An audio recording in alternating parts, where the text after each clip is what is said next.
Et alors, on attend que tout le monde arrive. Déjà, moi, je vous dis bonsoir à tout le monde.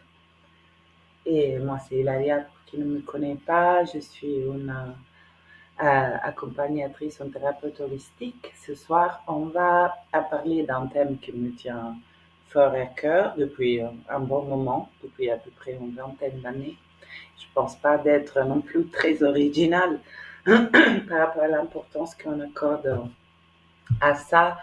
On va parler du cheminement entre le vécu du passé, donc ce qui est pour faciliter ce soir, on va appeler la blessure. Clairement, ce n'est jamais une seulement, c'est une arborescence, mais disons la traversée entre le vécu du passé et les intentions d'âme. Donc, qu'est-ce qui est notre cœur, notre essence a envie d'expérimenter dans une incarnation précise. Donc, on touchera à différents aspects de ça. On parlera de l'enfant intérieur. Peut-être que quelqu'un parmi vous est déjà familier avec ça, peut-être des autres pas. Donc, on va un peu à dire de quoi il s'agit, des parties du soi et de la réaction au soi.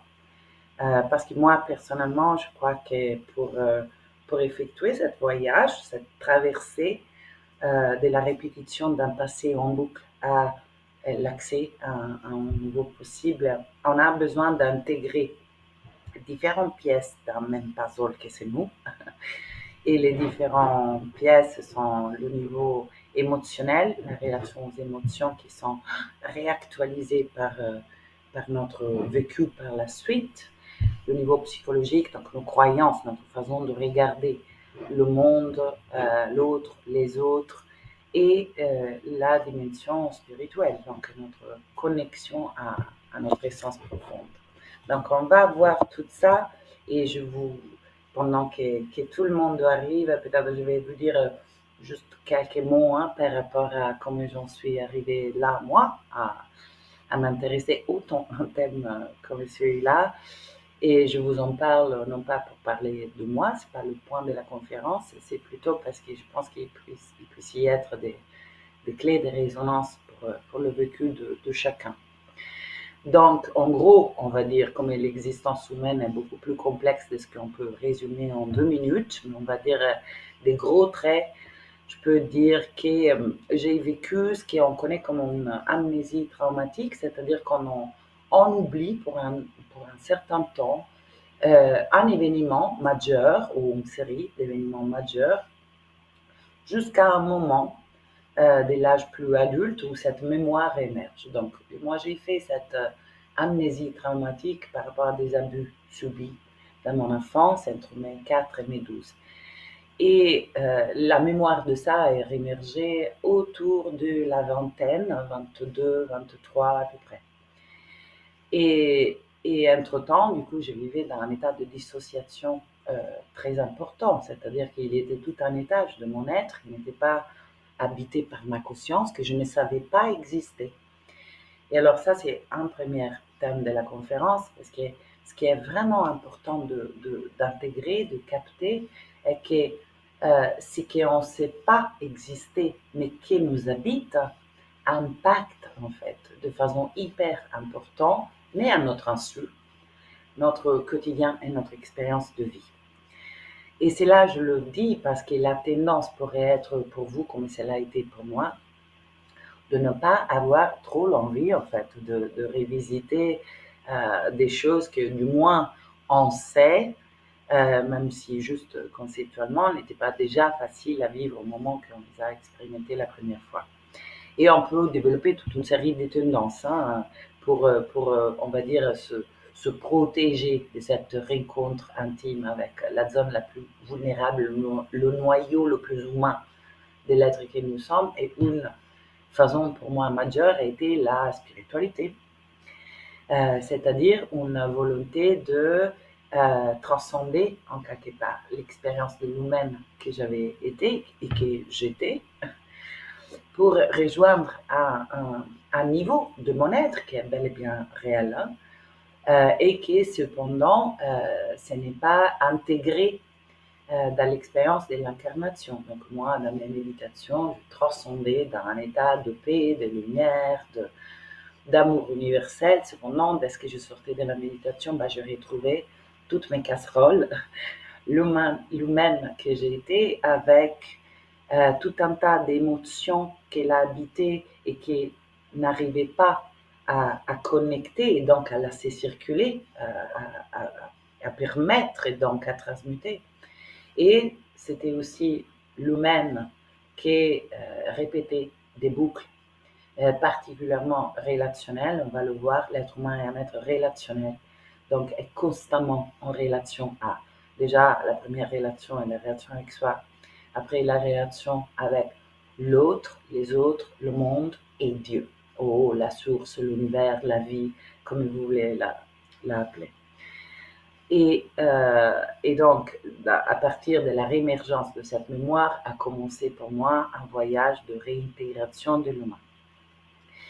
Et c'est par là que je peux affirmer que, de mon point de vue, aujourd'hui, je peux dire qu'au même endroit de la blessure la plus intense, donc du vécu le plus difficile pour chacun de nous, brille aussi le potentiel pour l'expérience la plus épanouissante, vaste, éveillée et statique dans la même incarnation.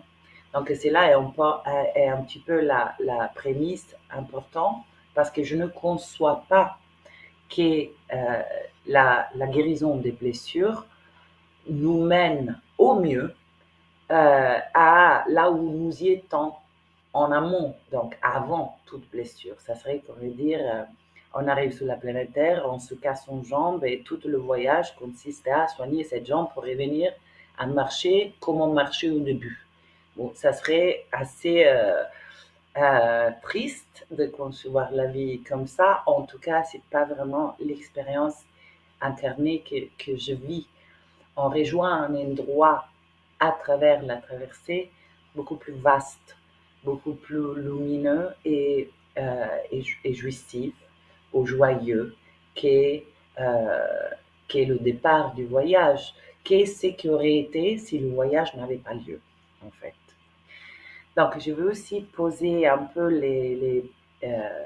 des choses logistiques. Donc, il y a Lily Rose, chère amie et magnifique journaliste d'un podcast dont je vous signalerai le lien sous tout ça, sous ce genre de choses. Et elle va gérer la chat, donc elle va répondre à vos éventuelles questions qui sont tout le temps bienvenues pendant la conférence.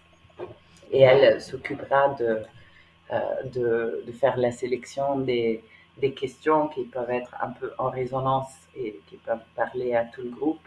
Et dans 2 moments, donc je vais prendre un temps pour répondre à vos questions. J'ai quand même lu toutes vos questions dans les questionnaires. Merci pour avoir pris le temps pour ça. Ça permet de cibler de toute façon que ça vous parle à vous, hein, la conférence, c'est pour vous. Donc, merci beaucoup Lily d'être là. Je t'en prie, bonjour à tous. Et voilà, donc on commence par poser aussi qu'est-ce que c'est pour moi guérir. Parce qu'il y a un piège, je trouve, en cours en ce moment dans l'univers de la spiritualité et du développement personnel, qui ça peut être avoir la sensation qu'on n'est jamais arrivé et qu'on a encore du boulot à faire avant de pouvoir se prendre tel qu'on est, avant de pouvoir sentir qu'on est aimable, avant de se donner la liberté d'être comme on est. Et alors, ce n'est pas du tout ça mon approche. Pour moi, guérir est un peu la synthèse de quelque chose qui peut paraître paradoxal, c'est-à-dire à la fois euh, réintégrer cette conscience qui est comme ça, comme je suis, avec tous mes dossiers en cours, avec mes blessures, mes histoires, mes choses inévitablement pas finies. Je suis déjà qui je devrais être et qui je pourrais jamais devenir. c'est-à-dire euh, l'essence de notre être, elle est complètement inaltérable et elle est ici pour faire un voyage d'expérience, toute expérience.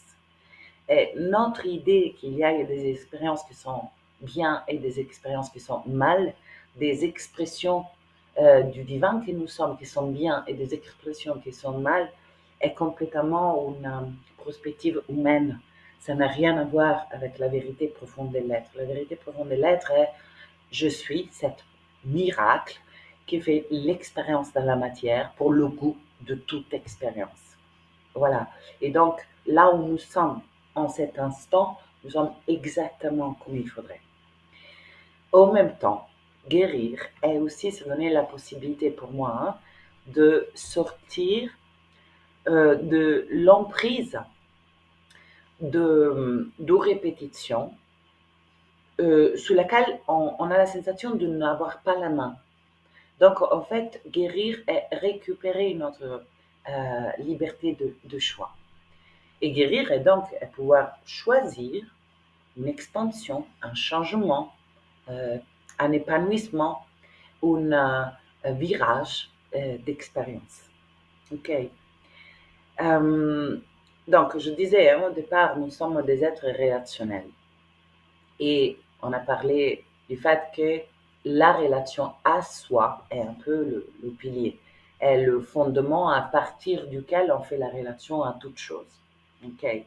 Cette relation à soi, la relation que nous avons avec nous-mêmes, nous l'avons configurée, on va dire, entre les 0 et 7 ans. Et c'est pour ça qu'on parle d'enfant intérieur. C'est-à-dire que à cet âge, on a besoin d'avoir des repères, comme une sorte de map, de carte de la vie. Nous arrivons comme le tout possible, donc nous sommes tout et rien, et on a besoin de définir un peu les traits comme un dessin de l'humain que je suis, de ce que je crois être la vie, de ce que je crois être les autres, et ça nous donne des repères. Alors, si on essaie peut-être dans des générations à venir, mais je pense que si je parle pour tous les présents, on n'est pas là-dedans. Si on était né dans des contextes familiales complètement éveillés, on n'aurait pas des traits, on va dire, qui limitent notre expérience de la vie à suivre. Mais ce n'est pas le cas. Nous arrivons avec des parents, en tout cas jusqu'à cette génération, qui vivent eux-mêmes des allers-retours entre l'expérience de l'amour et l'expérience de la peur. L'expérience de l'ouverture, l'expérience de la contraction, l'expérience de leur expression naturelle et l'expression de leurs blessures. Donc, l'être humain fait expérience, nous avons tous fait expérience à un moment ou à l'autre du manque d'amour. Et amour est un mot qui inclut millions de visages en soi. Amour est présence, écoute, validation, protection, tendresse, compréhension. Donc, on va dire le destin commun des êtres humains jusqu'à maintenant a été de faire l'expérience du manque d'amour, mais après, dans le spécifique de votre vie, de notre vie, cela a pris un saveur spécifique. OK? Donc, à ce moment où on fait l'expérience de cet goût spécifique de l'amour, du manque, de cet aspect précis de l'amour, nous sommes trouvés à devoir choisir entre sauvegarder la relation et être nous-mêmes. En gros, on a vécu un choix à faire entre lien, sauvegarder le lien, et là, clairement, principalement à nos parents, et rester authentique, cohérent avec nous-mêmes. Donc, ce choix entre lien et authenticité, qui sont deux besoins essentiels pour l'humain, on l'a tous vécu. Et puisqu'on arrive, qu'on est des petits bouts d'hommes et on n'a pas l'autonomie de gestion de notre vie, on a besoin de quelqu'un qui nous nourrit, on a besoin de quelqu'un qui nous mette à l'abri, etc., etc. Dans ce choix entre authenticité et lien, on choisit de sacrifier l'authenticité pour sauvegarder le lien. OK? Donc, par exemple, quand maman rentre nerveuse de son travail, elle me dit arrête de parler, alors que moi, enfant, j'ai une pétillance des sons, de gestes, de mots, etc. Bah, en simplifiant, hein, je commence mon parcours de répression de cette dimension de moi, pétillante, bruyante, expressive, parce parce que l'enfant raisonne de façon hyper simple. Et donc, il se met au centre de l'univers qu'il vit et il tire la conclusion que maman me rejette car je suis bruyante, car je suis trop pétillante, etc. Et c'est comme ça qu'on commence à réprimer des dimensions de notre nature spontanée, authentique, on va dire, pour maintenir le lien. Parce que rien, pour nous tous, est plus important que maintenir la relation de lien avec ce qui ont été nos figures parentales. Or, tout ça, si restait à l'âge de l'enfance, ça serait pas énorme, mais le fait est que nous continuons des années et des années après à maintenir réprimées ces parties qu'on a perçues être la cause d'une possible rupture du lien. Okay? Avec des parties réprimées en nous, nous ne pouvons pas faire l'expérience de l'épanouissement de notre être. Est très restreint. La marge, en fait, de, de joie et d'expression de notre euh, naturel dans la vie. Et donc, inévitablement, la jouissance, la joie qu'on vit est proportionnelle au degré de répression ou permission qu'on porte en nous. Donc, aller repérer, par exemple, les parties qu'on a réprimées est hyper important. Et je tourne à dire, c'est subjectif et personnel. Mais déjà, pour vous donner des pistes, des indices des parties qu'on a réprimées sont facilement les parties qu'on juge à l'extérieur. C'est que du monde que je perçois en dehors de moi me gêne, m'agace, ce que je ne supporte pas. Okay? Des pistes sont là. Donc, autre à la répression de certaines parties de nous, nous avons aussi réprimé des émotions. Dans le moment, dans l'exemple là, de maman qui m'écrit que je suis trop bruyante, moi, l'enfant que j'étais sent une émotion intense et c'est de la peur. C'est la peur de perdre l'amour qui lui est nécessaire pour la survie. Cette émotion, on ne peut pas la ressentir pleinement parce que nous ne sommes pas équipés à ce moment pour ressentir une telle intensité. Et donc, elle reste figée dans notre système. Même 20, 30, 40 années après. Et tout ce qui reste dans notre système qui n'est pas vu finit dans notre inconscient. Et l'inconscient, il va se représenter à l'extérieur de nous, c'est-à-dire, et c'est là la répétition des boucles, c'est qu'on porte en nous, en termes de parties réprimées, en termes de émotions qu'on n'a pas pu digérer dans le moment où l'événement s'est produit, en termes de interprétation de cet événement qu'on a fait, et on y arrive, tout cela, on le place dans notre inconscient. Et l'inconscient, et le disait Jung déjà, donc c'est pas Hilaria qui invente rien de nouveau, se représente à l'extérieur pour être intégré. Donc, une partie de cette répétition de la boucle des scénarios douloureux est due au fait que je porte en moi quelque chose que je ne sais pas qu'elle a. Parce que j'ai dû l'éloigner de ma conscience, c'était trop douloureux. Et puisque j'ai dû trouver une solution avec les moyens de l'enfant que j'étais pour ne pas perdre l'amour. OK?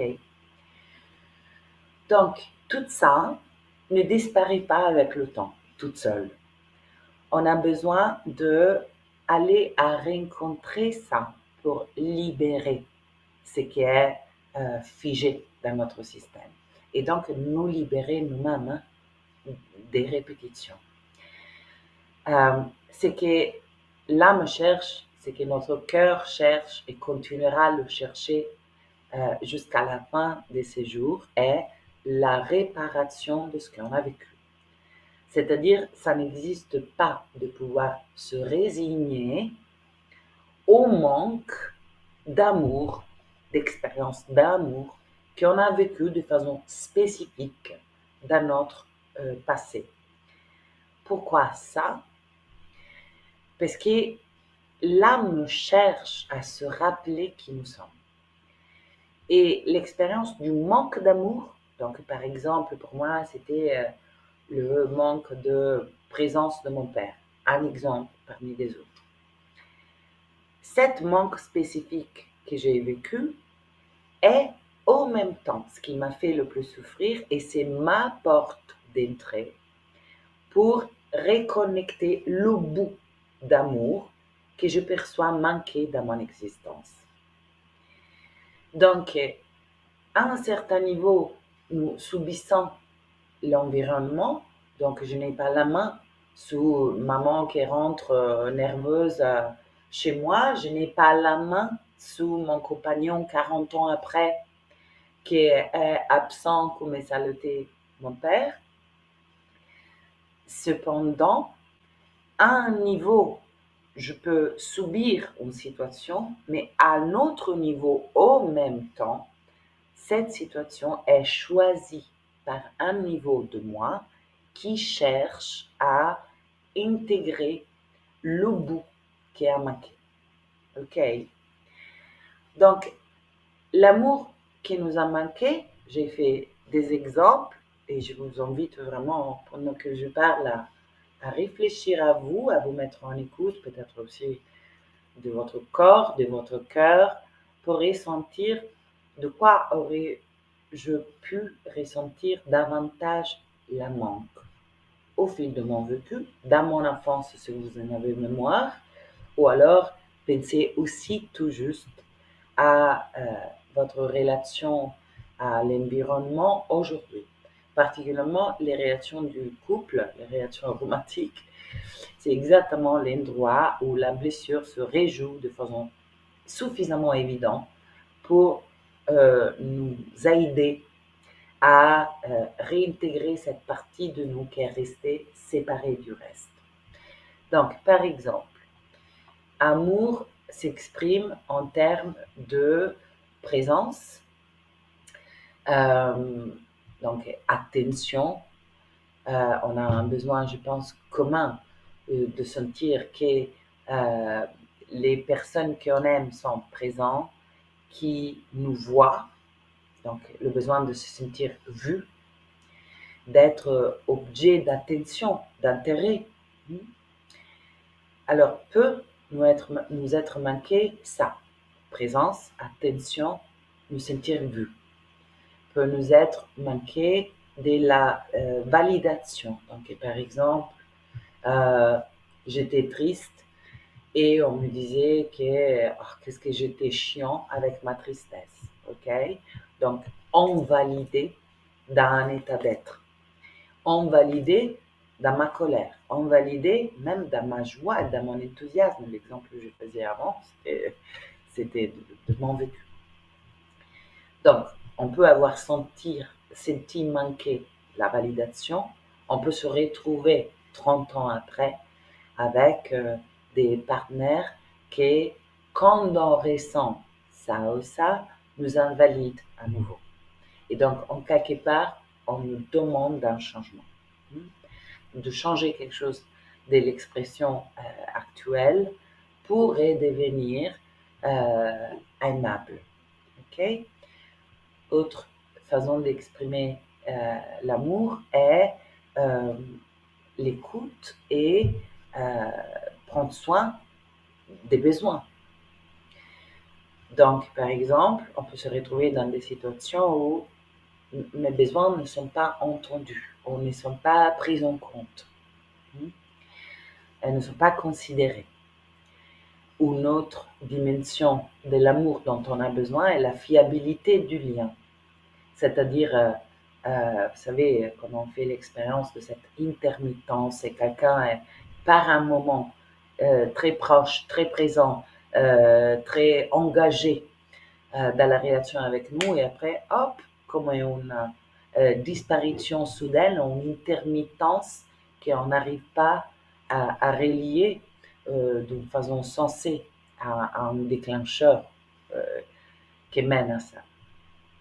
Donc, ces choses que je vous ai nommées, c'est ce qui peut, parmi plein d'autres, hein, encouragement, protection, etc.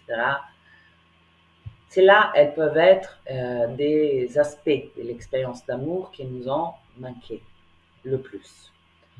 Et le voyage de l'âme consiste à, dans une phase, rechercher ça partout à l'extérieur, donc par la suite, hein, à la suite de l'enfance.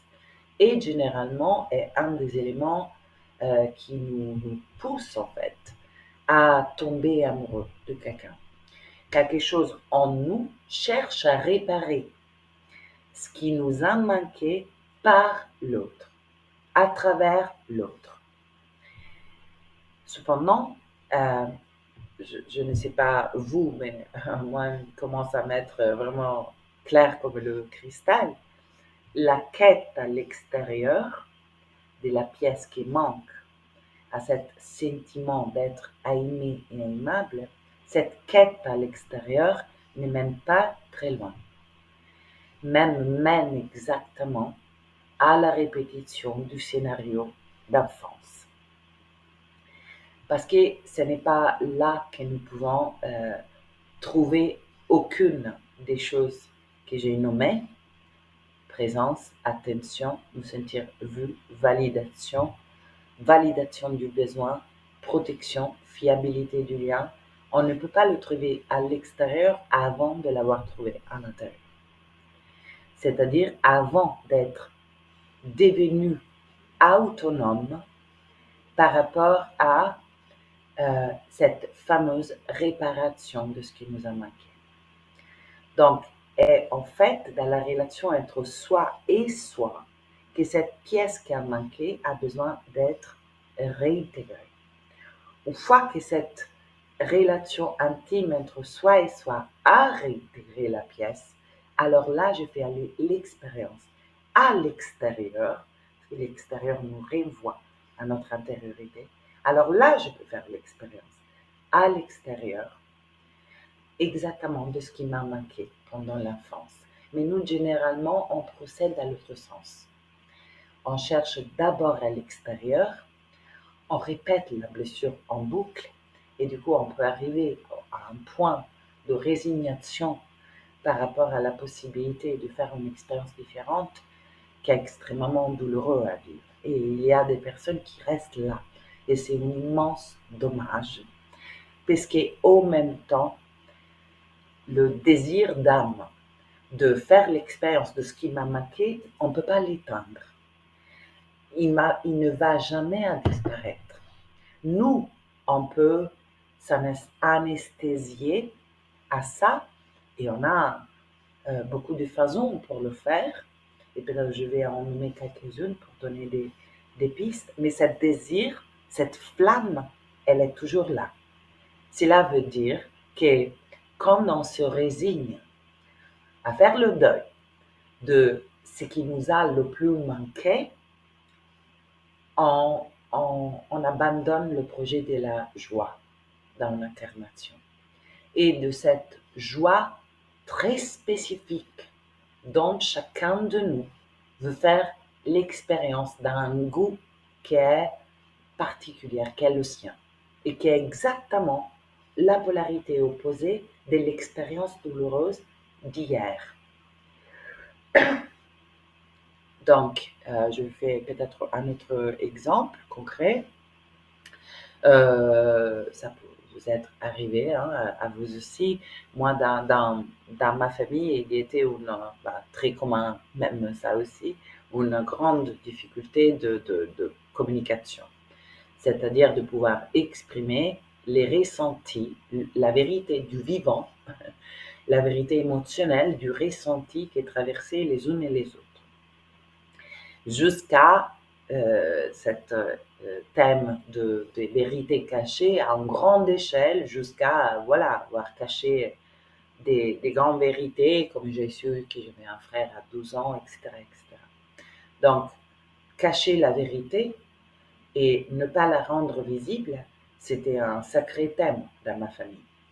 En voyant dans mon environnement tout le monde fonctionner comme ça et en ayant reçu le message, toi aussi tu dois fonctionner comme ça, parce que l'équilibre se tient sur ça. Donc moi, je me suis coupée de la possibilité de communiquer ce qui me traversait, la vérité du ressenti pour très très longtemps.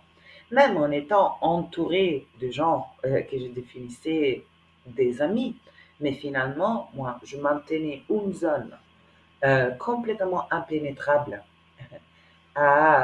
au monde. Hein. Et pour moi, les relations, ils étaient plutôt voilà, le partage d'une surface à ne pas pénétrer. Comme si voilà, ma nudité intérieure restait déjà qu'à moi et pour la plupart même inconnue à moi-même. Voilà. Or, clairement, là-dedans, il y a un grand désir d'âme qu'aujourd'hui, je me reconnais jusqu'au bout de mes orteils, qui est de faire l'expérience de l'intimité. Intimité, je ne parle pas d'intimité sexuelle, bien peu, hyper réjouissif, euh, mais c'est pas seulement ça. Intimité, pour moi, était pouvoir voir un autre à nu et me laisser voir à nu dans mes émotions, dans celles que j'avais plus facilité à montrer et surtout dans celles desquelles moi-même j'avais honte. Intimité est se rendre le plus possible et transparent à un autre. Et clairement, là, il y a un discernement à avoir, c'est pas partout qui est approprié de faire ça, et ça, c'est du saint amour de soi, de distinguer quand le contexte est propice et quand ça ne l'est pas. Cependant, ce désir de me sentir vue pour comme je suis, qui est la seule chance qu'on peut se donner hein, d'être aimé comme on est, était là chez moi. Très étouffé par toutes les croyances, par toutes les peurs, par tous les mécanismes de défense, toutes les choses que j'avais intégrées par mon vécu, mais cependant était là. Et dans le moment que je décide d'aller réintégrer la partie blessée en moi, là j'ai accès aussi à cet désir profond, à cet besoin euh, qui est à moi, duquel je me suis coupée il y a longtemps. Et le réintégrer, ça veut dire se donner la chance de le vivre. Il n'y a pas vraiment d'autre. Donc, voilà, tout ça déjà peut-être, je ne sais pas s'il pourrait y être déjà des questions. Lily, tu me fais signe si c'est le cas. Ouais, non, je vois pas de questions. En revanche, moi, j'ai une question pour toi. Et si jamais les auditeurs ont des questions qu'ils n'hésitent pas, je les lirai. Moi, c'est que en tant que thérapeute, je me demandais ce que les clients que nous attirons ont à nous apprendre sur nos blessures par rapport à leurs propres blessures. Hmm. Ah oui, oui, oui, c'est très intéressant, très utile, je pense. Là, pour la niche des thérapeutes, Oui, bien sûr. que c'est pas tout le monde. Mais je vais répondre comme ça, comme bon, c'est ma perspective est que absolument oui, que cet jeu de miroir est en cours tout le temps, partout où nous allons. Parce qu'en effet, cette perception de séparation entre mon intériorité et ce que je perçois être le monde extérieur est seulement une perception. En réalité, cette reliance entre intérieur et extérieur est toujours en cours inévitablement. Donc, moi, je dirais que oui. Et par contre, ça serait un peu préoccupant si le thérapeute, par rapport à la blessure avec laquelle une personne arrive, est au même endroit de la personne qui arrive. Tu vois ce que je veux dire? Ouais. Donc, il y a une résonance, de vécu, et c'est même ça qui fait un bon thérapeute. Parce que pour moi, un bon thérapeute est quelqu'un qui a vécu quelque chose plutôt qu'à étudier ou pris un diplôme. L'une ne va pas sans l'autre, heureusement, mais la formation ne peut pas substituer la vie. Et dans la vie qu'on forge notre sagesse véritable. Mhm. Et donc, clairement, qu'on connaît le vécu de la personne qui vient dans nos accompagnements. Il y a énormément de résonances entre mon vécu et les personnes que j'accompagne. Cependant, j'ai fait un bout de chemin par rapport à ce sujet particulier en plus. Mhm. Et peut-être, et certainement même, que la personne que j'accompagne a fait 1000 bouts de chemin en plus que moi sur des autres sujets. Et c'est ça la beauté de l'humanité, on échange nos compétences. Ouais. Euh, et donc, cette bout de chemin en plus que j'ai fait, c'est exactement ce qui me permet à la fois de profondément comprendre ce qu'est l'autre vie, parce que je l'ai dans ma chair, Ouais. et de lui transmettre ce qui m'a amené d'un autre côté. Mhm. Tu vois, et Ouais. c'est un point qui continue à bouger tout au long. Je ne sais pas si j'ai répondu. Oui, tu as répondu. Et je pense que pour aller plus loin, il y a deux questions qui sont remontées. Il y a Mika qui demande si on n'a pas conscience de nos blessures et comment on fait si on n'a pas conscience des blessures issues de l'enfance. Et il y a Véronique qui pose une question qui, je pense, tu peux répondre aux deux grâce à sa question, qui demande comment devient-on autonome par rapport à nos manques de l'enfance, justement. Oui, Donc, quand on n'a pas conscience de nos manques de l'enfance, oui, comment est-ce qu'on peut devenir autonome par rapport à ça? Et oui. aussi, au-delà du travail du conscience de soi, qu'est-ce qu'on peut faire d'autre finalement Oui. Alors, la question de Michael, là, c'était le premier.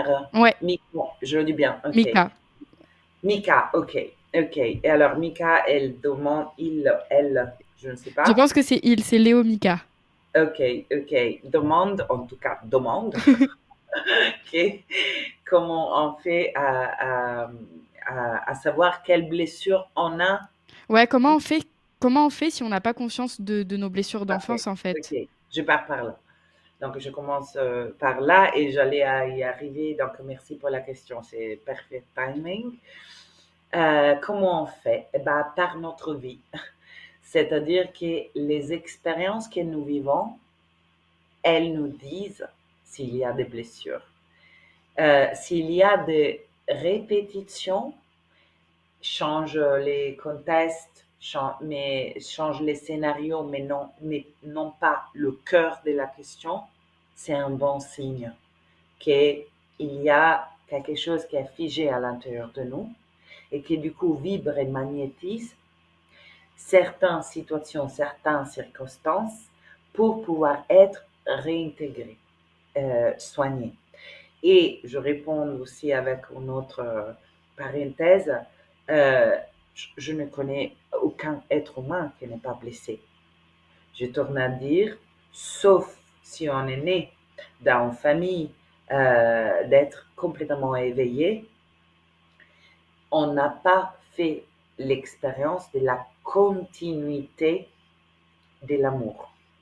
Par des moments, maman était nerveuse, maman était triste, maman s'est disputée, papa avait la question que... Et à ce moment-là, il n'était pas en mesure d'être l'expression de l'amour envers l'enfant que nous y étions. Là, il ne s'agit pas de culpabiliser, ça c'est inévitable. Les êtres humains sont ça, on est des êtres contrastés. Et donc, on a des zones de grande ouverture et des zones où on est dans la peur et là, on n'est pas dans l'amour. Et donc, nos parents, inévitablement, ont fait ça avec nous. Okay? Jusqu'à un être humain qui est en train de se former dans l'image de soi, quand on lui renvoie un comportement de non-amour, on les connaît comme voilà, les fameuses 5 blessures de l'âme pour simplifier, donc quand on se sent rejeté, quand on se sent trahi, quand on se sent invalidé, dévalorisé, et je pense que tout être humain à un moment ou à l'autre, et je suis sûre même, fait expérience de ça. L'enfant que nous étions interprète ce qui lui est en train de lui arriver avec les moyens d'un enfant. Et donc, déjà, il généralise et il personnalise. Donc, l'enfant que nous étions, en gros, pour la faire simple, se croit être la cause de l'expression de non-amour temporaire de nos parents. Et c'est par là qu'ils commencent à dire c'est moi le problème.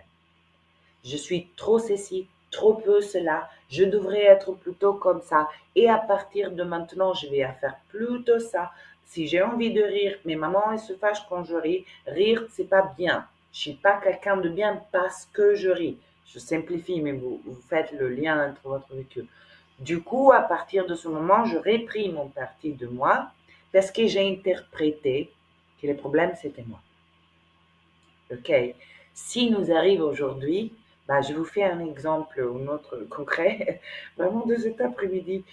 Donc, une amie à moi, elle était dans un état d'anxiété parce que voilà, elle devait vivre une certaine situation. Donc, dans la discussion avec moi, elle était assez nerveuse, assez sec, assez en souffrante, impatiente, assez intolérante de mon rythme, etc. Ok, elle m'avait dit qu'elle était dans un état d'anxiété. Alors, si au lieu de moi, à 47 ans, il était son fils face à ça, face à cette sécheresse, à cette, oui, insupportation, je ne sais pas si ça se dit, j'espère, voilà, un enfant aurait interprété ça comme maman me traite de cette façon parce que je suis trois petits points. Et cela veut dire que quand je suis comme ça, je ne suis pas quelqu'un de bien. Et donc, à partir de maintenant, je vais... Ah, ok. La différence entre un adulte et un enfant est que moi, je peux me dire, ah oui, ok, elle est en stress. Elle a quelque chose à vivre. Comment elle me parle en ce moment n'a rien à voir avec moi, en fait. Elle est juste très angoissée et quoi que soit qu'elle bouge dans la chambre, elle saute dans tous les sens. Ça n'a rien à voir avec moi. Ça ne veut pas dire que moi je suis chiante parce que je lui pose une question. Ça ne veut pas dire qu'elle ne m'aime pas. Ça ne veut pas dire que je suis inopportune moi. Ok, mais c'est ça la différence entre un adulte et un enfant. L'enfant personnalise. Et alors, quand nous avons personnalisé et nous l'avons tous fait, nous créons par là notre définition de nous-mêmes, notre idée de qui nous sommes. Et quand je parle de la relation à soi, je parle de ça. Et un peu le regard que je porte sur moi. Et le regard que je porte sur moi aujourd'hui est l'extension du regard que sur moi j'ai posé à l'époque. Ça est l'enfant intérieur. Ça, l'enfant intérieur est une partie qui existe encore à l'intérieur de nous. Ce n'est pas hier, c'est aujourd'hui. OK? Donc, notre idée de nous-mêmes, et voilà, si vous prenez un feuille et vous commencez à écrire, si je devais me décrire à les autres, voilà, quel type d'être humain je suis. OK? Vous verrez que parmi des traits que vous pouvez reconnaître comme appréciables, il y a tout un tas de choses avec lesquelles on a fort du mal. Et celles-là sont en lien avec le passé. Après, il y a ce dont nous sommes conscients et ce dont nous ne sommes pas conscients. C'est-à-dire, par exemple, dans un des voyages breathwork que j'ai fait il y a 7 mois, j'ai touché un noyau à l'intérieur de moi, c'était vraiment ma petite, et son sentiment d'être tellement nul. Et c'était déclenché par quelque chose dans mon vécu d'aujourd'hui, à 47 ans, la réponse de un mec qui me plaisait. Hein? Ce qui nous arrive 40 ans après touche à notre blessure, particulièrement dans les relations romantiques, mais on va dire les relations plus intimes en général. Dans tout ce qui nous tient fort à cœur, il y a de grandes chances qu'à un moment ou à l'autre, un comportement, un résultat, une phrase qu'on m'a dit va toucher une zone hyper sensible. On la reconnaît parce qu'elle danse, elle s'active et intense.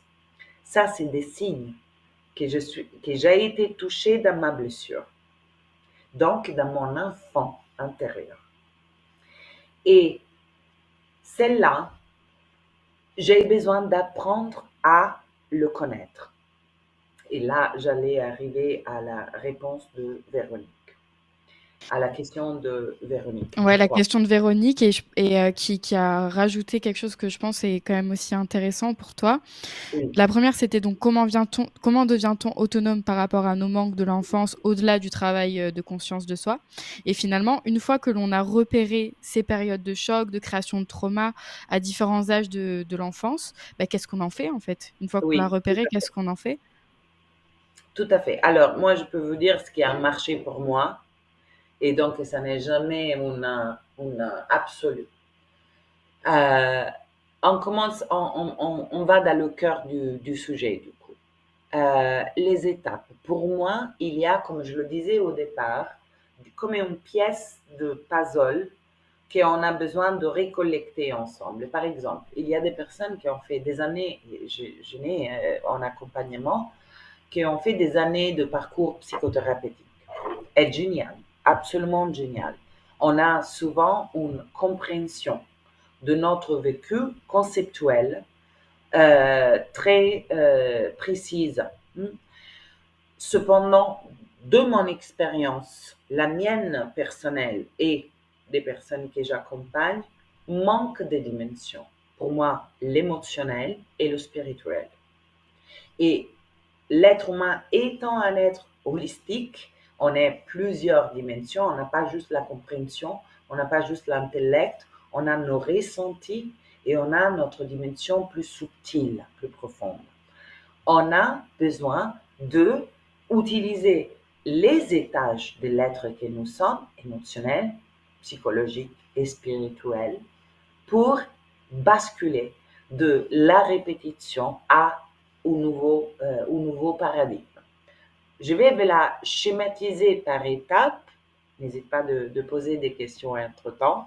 La première, la prémisse vraiment de tout voyage de libération du passé est euh, basculer de l'attention vers l'extérieur à l'intérieur. C'est-à-dire, si la réponse de ma copine cet après-midi a touché en moi, je le sens, un état qui est intense. Je suis activée, je sens des émotions inconfortables, etc. Je sens qu'il y a une intensité en route.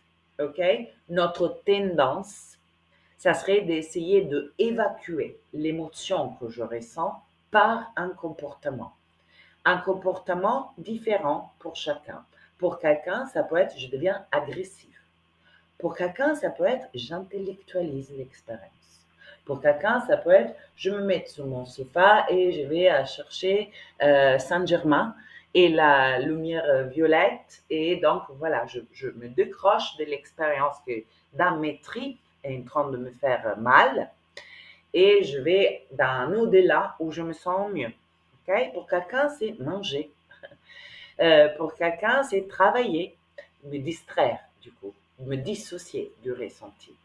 Là, on a besoin de identifier d'abord qu'est-ce qu'on fait quand on est touché dans notre blessure. C'est quel notre mécanisme, notre stratégie pour se sentir mieux, qu'est la même stratégie qu'on a adoptée quand on était enfant et qui à l'époque nous a sauvés, aujourd'hui nous limite. Donc, j'ai besoin de, un, arrêter de me demander, de me raconter l'histoire de pourquoi l'autre a fait ce qu'il a fait. Donc, le regard à l'extérieur, où je suis en train d'analyser l'autre. Et je peux même arriver à des compréhensions hyper lucides de l'autre, mais je ne vis pas la vie de l'autre. Ce qui m'intéresse, c'est de me comprendre moi là-dedans. Parce que comprendre l'autre ne changera absolument rien à mon expérience. Parce qu'après lui, il y en aura un autre qui arrive et qui me fait revivre le même scénario. Donc, j'ai besoin d'arrêter de m'occuper de l'autre et d'analyser, juger, rejeter, pardonner l'autre. J'oublie l'autre. Je reviens à moi. Quand quelque chose me touche, mon regard a besoin de se tourner à l'intérieur. Et c'est là, je vous assure, il paraît banal, ça demande sacrément de le vouloir. parce qu'il y a une force gravitationnelle qui nous appelle dehors. Voyez, je vous fais un exemple qui nous a touchés tous pendant la période Covid. On était tous enfermés. Combien de notre énergie, je généralise, et peut-être c'est pas vous, mais en tout cas moi je me voyais le faire, combien de notre énergie était concentrée à discuter les gouvernements, pourquoi ils font ce qu'ils font. Attendez juste un instant, je dois prendre un verre d'eau.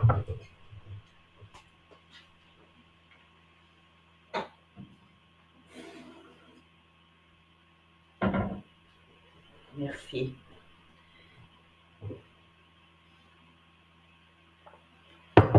Voilà. Pourquoi ils font ce qu'ils font. Combien la discussion à propos de ce qui était à l'extérieur de nous a capturé notre attention plutôt que de s'arrêter juste à voir qu'est-ce que je ressens enfermé dans mes 5 mètres carrés, quelle est l'émotion qui est en moi, qu'est-ce que je me raconte, voyez? Donc, retourner le regard de l'extérieur à l'intérieur quand quelque chose touche à ma zone de sensibilité et je la reconnais par son intensité. Deuxième passage,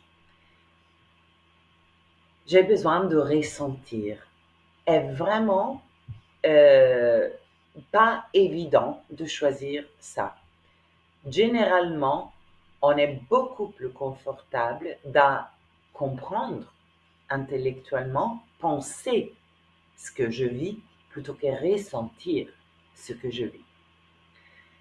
Ressentir est une clé essentielle du changement. Ressentir l'émotion qui me traverse quand je suis touchée dans ma sensibilité. C'est contre-intuitif parce que notre mouvement automatique qui vient du passé, ça serait je veux m'en éloigner. Donc tu me dis, Hilaria, qu'il faut que je ressente cette intensité. Absolument oui. Cette intensité n'est pas juste d'aujourd'hui. Elle est une mémoire. Elle vient de très loin. Et toute énergie, une émotion est une énergie. Toute énergie qu'on bloque reste figée dans le système et devient à un moment ou à l'autre, après être devenue une répétition en boucle, devient une maladie. L'émotion ancienne existe encore à l'intérieur de nous, se réactualise, réémerge quand un comportement, une situation touche à cette zone. Et là, moi, j'ai la chance de pouvoir libérer ce qui était figé par le ressenti. Alors, si vous êtes comme moi, c'est pas évident de ressentir parce que ça fait peur de ressentir. Ressentir la honte de quand tel ou tel m'a répondu ça, ressentir la peur de quand je me sens manqué de moyens, ressentir la colère, ce n'est pas évident, ça demande un sacré courage. Et cependant, pour moi, et je le dis aux personnes qui a été en mesure de se dissocier de tous ces ressentis pour 15 ans, et donc, si vous voulez, j'étais une maîtresse de son opposé, est essentiel. Ressentir est essentiel. Et c'est pour vous est difficile comme ça l'a été pour moi. Il y a des pratiques qui nous aident à récupérer cette présence au ressenti, qui est corporelle. Le ressenti, l'émotion qu'elle a, on a besoin de la valider. Nous avons la tendance à la juger. Donc, par exemple, j'ai senti, voilà, il y a une semaine, la peur de perdre une copine qui est tombée amoureuse d'un Américain et là, elle va vivre de l'autre côté de l'océan. Je l'aime énormément, on est très, très proches. J'ai senti la partie en moi qui était triste de sa joie parce qu'elle va réaliser son rêve pour elle, relation, mariage, etc. Donc la partie pour moi, en moi, qui était triste parce qu'elle s'est éloignée, moi je la jugeais. Ok?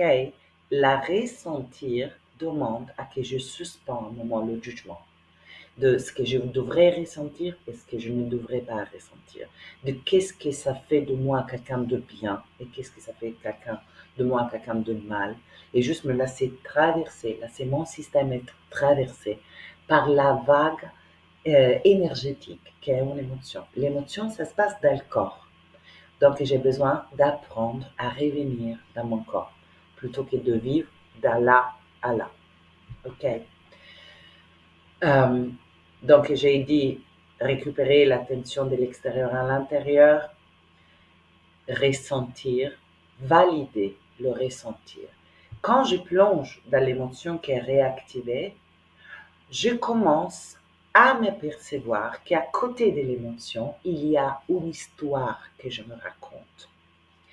Dans l'exemple de mon ami, la partie blessée en moi se dit, si elle m'aimait plus, elle ne serait pas partie. Et en descendant dans la tristesse, j'écoute l'histoire que je me raconte.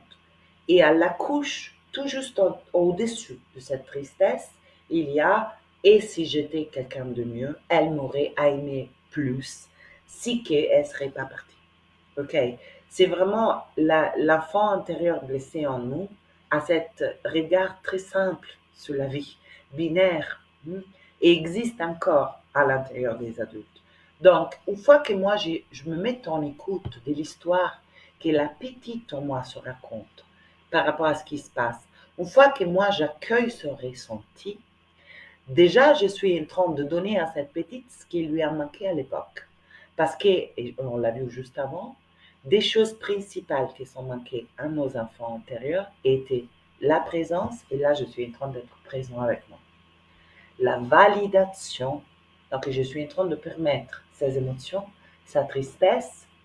Alors, qu'est-ce qu'on a reçu très souvent? C'était arrête de, 3 petits points, arrête d'être en colère, arrête d'être triste, arrête. OK? Donc, moi, je suis déjà, rien que par ça, en train de réparer partie de ma blessure. OK? Je suis en train d'aimer la partie de moi qui a manqué d'amour. Donc, d'amener la pièce qui manque. À partir de là, et ça, c'est vraiment mon parcours et ma façon d'accompagner ça, on a besoin d'aller à changer l'histoire que je me raconte à l'intérieur. Si ma petite, elle se dit, et si j'étais quelqu'un de mieux, on m'aimerait plus, donc je ne suis pas bien assez, en gros, et bien, cette histoire, une fois que je l'ai vue, que je sais d'où elle vient, donc, ben voilà, j'ai vécu ma vie avec moi, du coup c'est compréhensible dans le contexte de mon histoire, j'ai besoin d'activer un nouvel regard sur les choses. Alors, je sais que beaucoup d'approches utilisent la PNL, par exemple, des reprogrammations. Pour moi, c'est là manque d'un passage central. Et est là pour moi que la spiritualité a vraiment sa place. Ce que j'ai décrit dans le résumé comme un changement d'identité a besoin de se faire. C'est-à-dire, qui je crois d'être est Hilaria, 47 ans, qui est composée de plusieurs parties. Il y a un adulte à l'intérieur d'elle, il y a une petite à l'intérieur d'elle et beaucoup d'autres parties. Moi, je ne suis pas ni la petite, ni l'adulte qui est en train de se mettre en écoute de la petite, qui est en train de valider son émotion. Okay? Qui nous sommes et au-delà est le conteneur de tous les parties à l'intérieur de nous. Alors, ça, le concept, on peut l'avoir, est ce qu'on appelle le soi, grand S. Le concept, on peut l'avoir en 5 secondes. Là, je vous l'ai donné. Vous pouvez l'avoir compris intellectuellement, ça ne change rien du tout à notre expérience. Désormais, il y a une telle circulation d'informations de toutes sortes, de développement personnel, de spiritualité, et heureusement. Et cependant, le piège est de croire qu'avoir compris, ça suffit. On a besoin de ressentir le soi.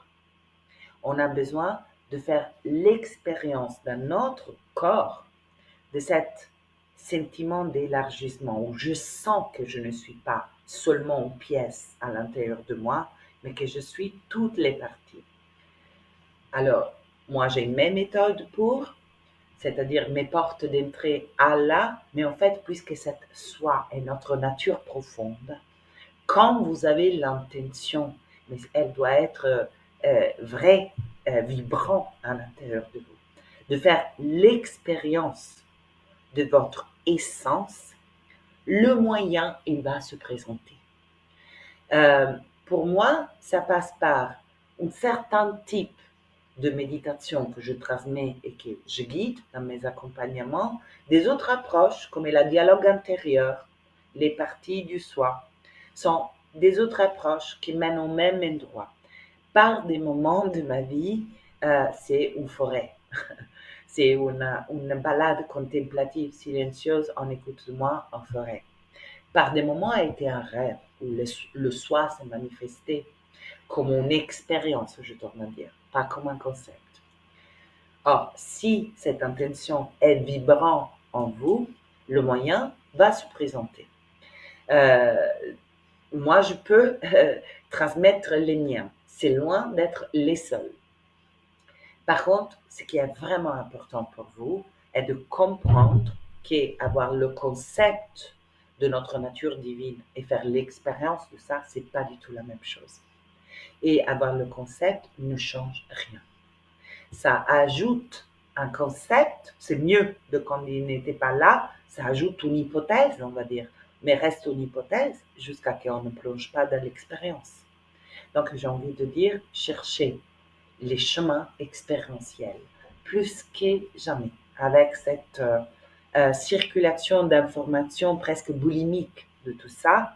L'information, ça nous remplit la tête et à un certain point, ça fait un trop. Mais trouver une méthode, une approche facile, simple, à intégrer facilement dans votre quotidien, ça fait toute la différence du monde. OK? Il n'a pas besoin d'être 3 heures de méditation comme moi je fais parce que je kiffe ça. Ça peut être facile, simple, rapide et efficace pour vous. Mais cherchez l'expérience. Alors, cet changement d'identité commence à faire quoi? Que quand je me réfère à moi, mon sens de qui je suis commence à changer. Et je commence à avoir le goût de mon essence profonde. Et mon essence profonde est absolue puissance. Est amour capable d'inclure tout, tout ce que je suis et du coup tout ce que je rencontre à l'intérieur parce que tout ce que je rencontre à l'intérieur, c'est moi. C'est ce que j'ai à l'intérieur. OK? Quand on commence à ressentir les qualités de notre être véritable, on commence à pouvoir mieux distinguer la vérité de l'illusion. Et quand je suis dans ma petite et elle se dit, je suis nulle, j'ai honte d'être comme je suis, et que je commence à être familière avec le goût de mon essence véritable, l'illusion, je la reconnais très facilement. Je ne la juge pas, je ne lutte pas, c'est juste qu'elle se fond en présence de la vérité. Et pour moi, ça est le basculement et, et la dimension spirituelle pour le changement d'expérience qu'on ne peut plus trop se dépasser d'intégrer. C'est ma perspective. Quand je suis dans l'expérience de mon essence véritable, euh, je me rends compte que l'expérience qui m'a le plus manqué est exactement ce que mon âme voulait expérimenter dans cette incarnation. C'est j'ai vécu l'abandon. Mon âme, elle veut faire l'expérience de l'unité, donc de l'impossibilité de la séparation. Et vous faites, si j'ai vécu la trahison, mon âme, elle veut faire l'expérience de la vérité grand V. voilà, selon les droits spécifiques et universels, mais spécifiques de votre vécu, où se situe la blessure, là est aussi l'intention de votre âme. Et notre intention d'âme, euh, ce n'est pas un ailleurs irréjoignable. Nous sommes venus pour faire l'expérience de ça. Pas pour juste passer notre vie à ressasser la souffrance du passé. La souffrance du passé est le tremplin pour ce qu'on est venu à vivre. Et c'est nous à dicter les règles. Donc, un des premiers paliers sur lequel j'insiste quand on commence le voyage, ce voyage, la traversée, c'est on pose tout de suite, si on croit que ce chemin de transmutation, ça va être long, ça va être, ça va être difficile, cela va déterminer l'expérience qu'on fait. Donc la base est qu'on commence à déposer cette illusion parce que ça n'a pas besoin d'être ça. C'est un choix que nous faisons inconsciemment de croire que ça doit être la voie de la croix ou alors quelque chose d'extrêmement fluide, voire réjouissant. C'est possible. Voilà, quand mon voyage de tout ça a commencé, moi je fais 1,80 m, j'étais 37 kilos. En phase terminale anorexique, dépendant des drogues, 6 mois que j'étais le fantôme d'un humain. Je peux être là aujourd'hui à vous parler si animé de ça, c'est que est vraiment possible. S'il a été de cet extrême pour moi, ça l'est pas. Après, il faut le vouloir.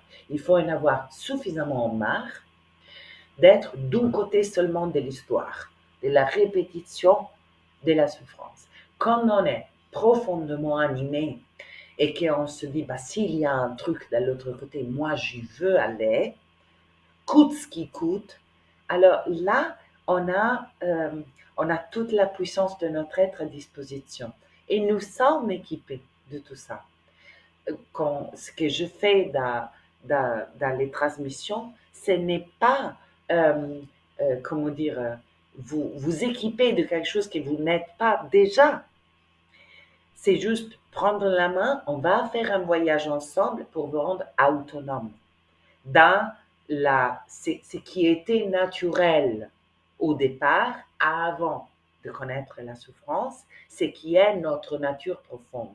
En fait, on ne fait rien d'autre que faire émerger ce qui est déjà là et qui est enfoncé dans l'illusion pour le réintégrer et vous rendre autonome et être chacun de nous autonome parce que c'est censé être comme ça. Donc là, je vais basculer dans les dernières 7 minutes pour vous présenter donc les deux propositions qui commencent le 23 mai à ce sujet. Ça s'enchaîne sous ça, disons, parce que prémisse importante est que moi, je crois que tout ce qui est pour la force des choses de façon succincte, on a pu toucher, on n'est pas censé de pouvoir de le vivre seulement dans des séances d'accompagnement, seulement dans des stages, seulement dans des moments de grâce où la vérité s'ouvre. Non, pour moi, aujourd'hui, le niveau de conscience collective est tel que chacun, il doit pouvoir intégrer en autonomie et fluidifier dans sa façon de vivre au quotidien, juste une autre façon de. Une façon que je tourne à dire est celle de notre nature profonde. Hein? Donc, les deux programmes, les deux propositions visent à l'autonomie. Une première proposition est un parcours de transformation personnelle. Donc là, c'est les personnes qui sont appelées pour leur propre cheminement personnel à le basculement de cette boucle de répétition d'une souffrance passée dans nos relations, dans nos professions, dans la relation à nous-mêmes, etc., etc. Et le deuxième parcours proposé est une formation qui s'adresse aux praticiens et aux thérapeutes qui veulent accompagner à la traversée de la blessure à l'éclosion. Moi, je l'appelle comme ça, de la blessure à un nouveau horizon d'expérience libre de l'emprise du passé. Et un parcours structuré par des étapes. Donc, soit dans l'une qui dans l'autre, vous allez à les intégrer en autonomie. L'idée est de recréer un nouveau réflexe vis-à-vis de l'activation des blessures dans votre vécu d'aujourd'hui. Ça commence, les deux parcours, ça commence par identifier mes répétitions. Donc, on a besoin de repérer dans notre vécu d'aujourd'hui actuel où je suis coincé dans l'emprise de mon passé et où je suis dans un espace qui respire le présent, qui est libre de l'emprise du passé. Une fois identifié cela, on a besoin de traverser les paliers que j'ai brièvement décrits au fil de la conférence.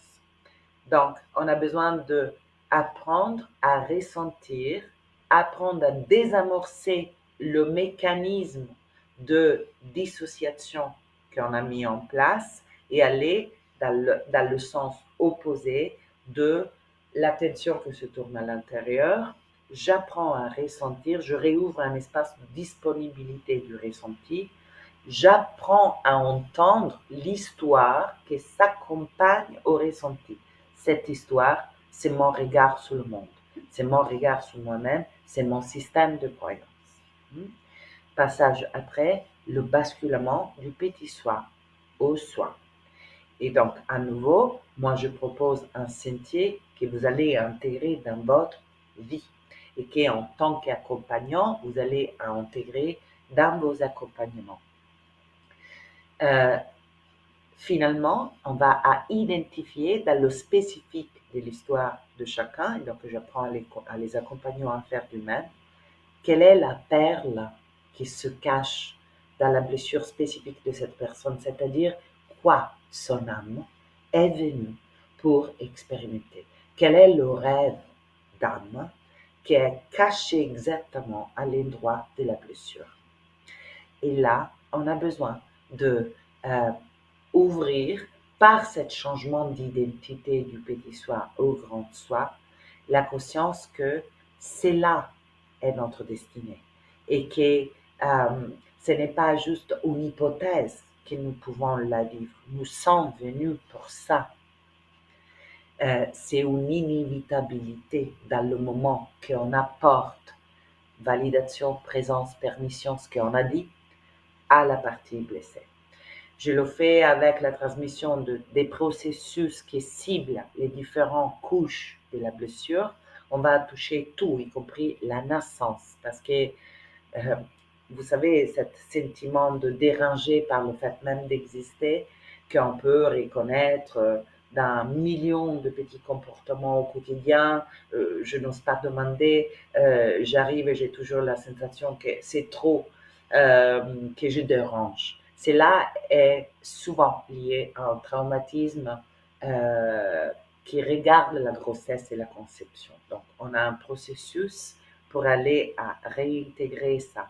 On a un processus qui s'appelle la maison d'enfance. Ce sont des processus guidés où on ressent, on entend l'histoire et on se relationne à cette partie autrement.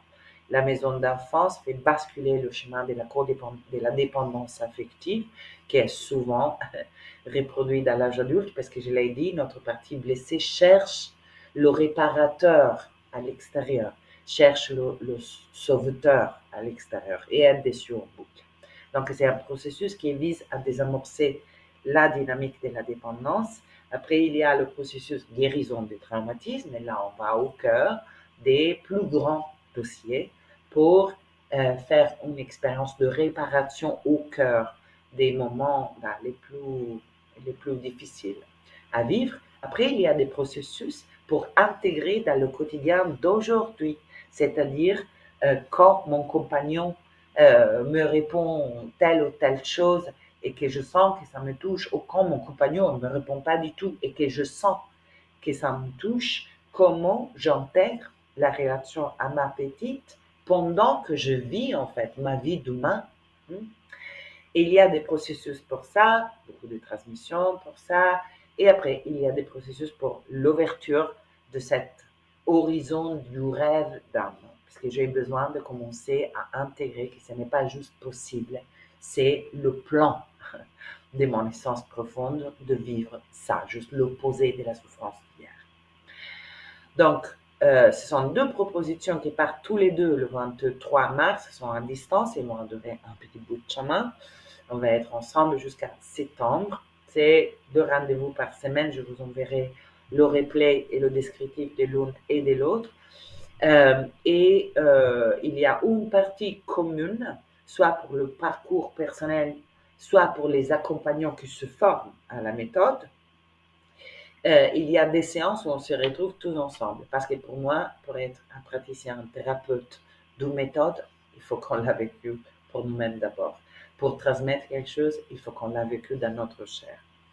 Et après, il y a une partie qui se sépare et qui donc s'adresse aux praticiens pour apprendre à accompagner avec ça. Et donc voir toute la structure et la posture en tant qu'accompagnant d'un processus comme cela.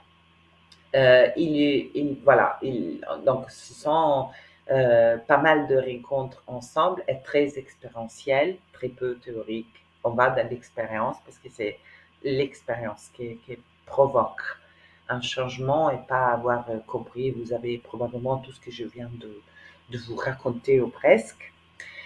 Et voilà. Ah oui, et un entretien préalable est nécessaire pour moi et pour vous pour être sûr que c'est le parcours qui convient, voilà, qui vous convient, qui me convient mutuellement de vous accompagner. C'est un entretien que je suis en joie de vous offrir. Les rendez-vous, il se prend via mail.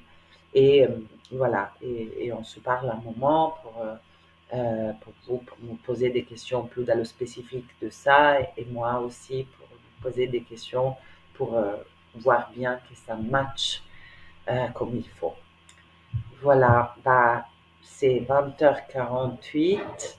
Comme je tiens vraiment beaucoup à ne pas vous demander plus du temps de ce que vous avez accordé, euh, donc je vous dis qu'on va clôturer ça. Je veux juste demander un instant à Lily Rose s'il y avait vraiment une question et qui doit partir, est libre de partir. Nous, on prend 2 minutes, pas plus encore. S'il y a, au cas où qu'il y ait une question qui te semble vraiment que ça pourrait être super important pour tout le groupe. Bah, pour moi, tu y as répondu quand même. C'était des questions de Mika qui demande peut être peut faire partie de l'éducation reçue, mais finalement tu y as répondu que, en disant que clairement Absolument, oui. Et donc voilà, il posait une question aussi par rapport au manque de confiance en soi, si ça peut être issu de l'enfance et la peur de la trahison, mais tu l'as abordé finalement absolument, aussi. Donc absolument. moi C'est je assez simple. Les zones de souffrance dont on fait l'expérience dans l'âge adulte viennent de l'enfance. Hmm. C'est si simple que ça. Et quand elles sont répétées, voilà, c'est inévitablement de là, parce que c'est là qu'on s'est construit. Hmm. Et tout le reste, en fait, est une répétition de ce qu'on a posé comme fondament. Hmm. Euh, voilà. T'as répondu à tout, Hilaria, dans les temps, ou presque, bravo. Ah, merci, ça c'est une énorme conquête pour moi. Moi, je déborde beaucoup. Et alors, moi, je vous remercie infiniment, rien que pour le fait d'avoir une question comme celle-là dans votre cœur, d'être intéressé à tout ça, vous amenez dans le monde à un nouveau paradigme, une nouvelle possibilité, et c'est tellement précieux. Merci pour m'avoir consacré ce temps. Merci infiniment, Lily Rose. C'est génial, comme toujours, de t'avoir à côté. Et je reste à disposition pour toutes vos questions. Vous avez mon adresse mail et vous allez recevoir le replay et les détails demain. J'ai juste un peu de frustration de ne voir pas vu vos visages ou entendu vos voix. Chaque fois, ça sera sur un Zoom. Et, Merci. et Il y a plein voilà. de merci dans le chat. Merci beaucoup. Merci, merci. Merci à vous. Mika qui a encore des questions, je l'invite du coup à t'écrire directement par mail. Avec joie. Avec joie. Merci à Avec joie. tous. Ciao à tout le Au monde. revoir. Au revoir. Ciao.